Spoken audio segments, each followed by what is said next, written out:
Hello friends, welcome to Nisha cooking channel. ಇವತ್ತಿನ recipe ragi ambli. ಈ ಬೇಸಿಗೆಯಲ್ಲಿ ಸುಡೋ ಬಿಸಿಲಿಗೆ ನಮ್ಮ ದೇಹಕ್ಕೆ ತಂಪಾಗಿ ಇರುವಂತಹ ಒಂದು ಹೆಲ್ತಿಯಾಗಿರುವಂತಹ ಒಂದು ರಾಗಿ ಅಂಬ್ಲಿ ರೆಸಿಪಿನ ಹೇಳ್ಕೊಡ್ತಾ ಇದ್ದೀನಿ. ಸಿಂಪಲ್ಲಾಗಿ ಈಸಿಯಾಗಿ ಯಾವ ರೀತಿಯಾಗಿ ಮಾಡೋದು, ಇದಕ್ಕೆ ಬೇಕಾಗಿರೋ ಇಂಗ್ರೀಡಿಯೆಂಟ್ಸ್ನ ನೋಡೋಣ.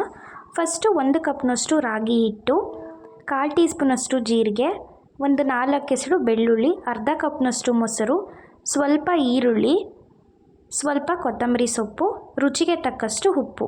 ಇವಾಗ ಯಾವ ರೀತಿಯಾಗಿ ಮಾಡೋದು ಅಂತ ನೋಡೋಣ. ಮೊದಲನೇದಾಗಿ ಒಂದು ಪಾತ್ರೆನ ಸ್ಟವ್ ಮೇಲೆ ಇಟ್ಟು ಅದಕ್ಕೆ ನಾನು 2.5 ಕಪ್ನಷ್ಟು ನೀರನ್ನು ಸೇರಿಸ್ಕೊಳ್ತಾ ಇದ್ದೀನಿ. ಇವಾಗ ತೋರಿಸ್ತಾ ಇರೋ ಕಪ್ನಲ್ಲೇ ನಾನು 2.5 ಕಪ್ನಷ್ಟು ನೀರನ್ನು ಸೇರಿಸ್ಕೊಳ್ತಾ ಇದ್ದೀನಿ. ಇವಾಗ ಇದನ್ನು ನಾವು ಚೆನ್ನಾಗಿ ಕುದಿಸ್ಕೊಳ್ಬೇಕು. ಇದು ಕುದಿ ಬರೋವರೆಗೂ ಬಿಡಬೇಕು. ನೀರು ಬಿಸಿ ಆಗುವಷ್ಟರಲ್ಲಿ ಇನ್ನೊಂದು ಕಡೆಗೆ ಒಂದು ಬೌಲ್ನ ತಗೊಂಡು ಅದಕ್ಕೆ ನೀರು ಹಾಕಿದ್ನಲ್ಲ, ಅದೇ ಕಪ್ನಲ್ಲಿ ನಾನು 1 ಕಪ್ನಷ್ಟು ರಾಗಿ ಹಿಟ್ಟನ್ನು ಹಾಕಿಬಿಟ್ಟು ರುಚಿಗೆ ತಕ್ಕಷ್ಟು ಉಪ್ಪನ್ನು ಹಾಕಿ ಅದೇ ಕಪ್ ಅಳತೆನಲ್ಲಿ ನಾನು 2 ಕಪ್ನಷ್ಟು ನೀರನ್ನು ಸೇರಿಸ್ಕೊಳ್ತಾ ಇದ್ದೀನಿ. ನಂತರ ಇದನ್ನು ಒಂದು ಸ್ಪೂನ್ನಿಂದ ನೀಟಾಗಿ ಮಿಕ್ಸ್ ಮಾಡ್ಕೊಳ್ಬೇಕು. ಗಂಟಿಲ್ದಿರೋ ರೀತಿಯಲ್ಲಿ ನೀಟಾಗಿ ಮಿಕ್ಸ್ ಮಾಡಬೇಕು.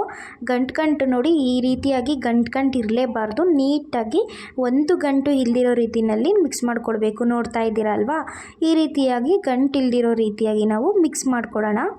ನಂತರ ಇಲ್ಲಿ ನೀರು ಕೂಡ ಕುದೀತಾ ಇದೆ. ಇವಾಗ ಲೋ ಫ್ಲೇಮ್ನ ಮಾಡಿಟ್ಬಿಟ್ಟು ನಾವು ಒಂದು ಕೈಯಲ್ಲಿ ರಾಗಿ ಮಿಕ್ಸ್ ಮಾಡಿರೋದನ್ನ ಹಾಕ್ತಾ ಇನ್ನೊಂದು ಕೈಯಲ್ಲಿ ಈ ರೀತಿಯಾಗಿ ನಾವು ತಿರುಗಿಸ್ಕೊಳ್ತಾ ಇರಬೇಕು. ಈ ರೀತಿ ಮಾಡೋದ್ರಿಂದ ಹಿಟ್ಟು ಹಾಕಿದ ತಕ್ಷಣವೇ ಗಂಟು ಬರೋದಿಲ್ಲ. ಹಾಗಾಗಿ ಈ ರೀತಿಯಾಗಿ ನಾವು ನಿಧಾನವಾಗಿ ತಿರುಗಿಸ್ಕೊಳ್ತಾ ಇರಬೇಕು. ಈ ರೀತಿ ಕೈ ಬಿಡ್ದಿರೋ ರೀತಿ ನಾವು ನೀಟಾಗಿ ಈ ರೀತಿಯಾಗಿ ತಿರುಗಿಸ್ಕೊಳ್ತಾ ಇದ್ದರೆ ಅಂಬ್ಲಿ ಎಲ್ಲೂ ಕೂಡ ಗಟ್ಟಿಯಾಗೋದಿಲ್ಲ, ಗಂಟಾಗೋದಿಲ್ಲ.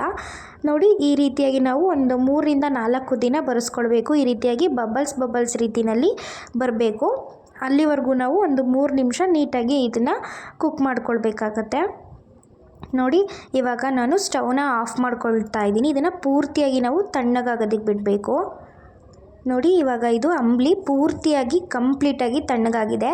ಇವಾಗ ಇದಕ್ಕೆ ನಾನು ಅರ್ಧ ಕಪ್ನಷ್ಟು ಮೊಸರನ್ನ ಸೇರಿಸ್ಕೊಳ್ತಾ ಇದ್ದೀನಿ. ನೆಕ್ಸ್ಟು ಒಂದು 1/4 ಟೀ ಸ್ಪೂನಷ್ಟು ಜೀರಿಗೆ, ಒಂದು 3ರಿಂದ 4 ಹೆಸರು ಬೆಳ್ಳುಳ್ಳಿನ ನಾನು ಈ ರೀತಿಯಾಗಿ ಕ್ರಷ್ ಮಾಡಿಬಿಟ್ಟು ಹಾಕ್ಕೊಳ್ತಾ ಇದ್ದೀನಿ. ಜಸ್ಟ್ ಇದನ್ನೆಲ್ಲ ಹಾಕಿಬಿಟ್ಟು ಜಸ್ಟ್ ಮಿಕ್ಸ್ ಮಾಡ್ಕೊಳ್ಳೋದು ಅಷ್ಟೇ. ತುಂಬಾ ಹೆಲ್ತಿಯಾಗಿರುವಂತಹ ರೆಸಿಪಿ ಇದು. ಈ ಬಿಸಿಲಿಗೆ, ಈ ಬೇಸಿಗೆ ಟೈಮಲ್ಲಿ ನಮ್ಮ ದೇಹಕ್ಕೆ ತುಂಬಾ ತಂಪಾಗಿ ಹೆಲ್ತಿಯಾಗಿ ಇರುವಂತಹ ರೆಸಿಪಿ ಇದು. ತುಂಬ ಈಸಿಯಾಗಿ ಮಾಡ್ಕೊಳ್ಬೋದು.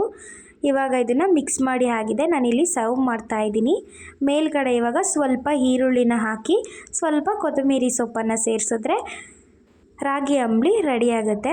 ನೋಡಿದ್ರಲ್ಲ, ಎಷ್ಟು ಈಸಿಯಾಗಿ ಸಿಂಪಲ್ಲಾಗಿ ಹೆಲ್ತಿ ಆಗಿರೋವಂತಹ ಒಂದು ರೆಸಿಪಿನ ತೋರಿಸಿದ್ದೀನಿ ಅಂದ್ಬಿಟ್ಟು ನೀವು ಇದನ್ನು ಮನೆಯಲ್ಲಿ ಟ್ರೈ ಮಾಡಿ, ಖಂಡಿತ ಇಷ್ಟ ಆಗುತ್ತೆ. ಓಕೆ ಫ್ರೆಂಡ್ಸ್, ಈ ವಿಡಿಯೋ ಇಷ್ಟ ಆಗಿದ್ರೆ ನನ್ನ ಚಾನಲ್ನ ಸಬ್ಸ್ಕ್ರೈಬ್ ಮಾಡ್ಕೊಳ್ಳಿ.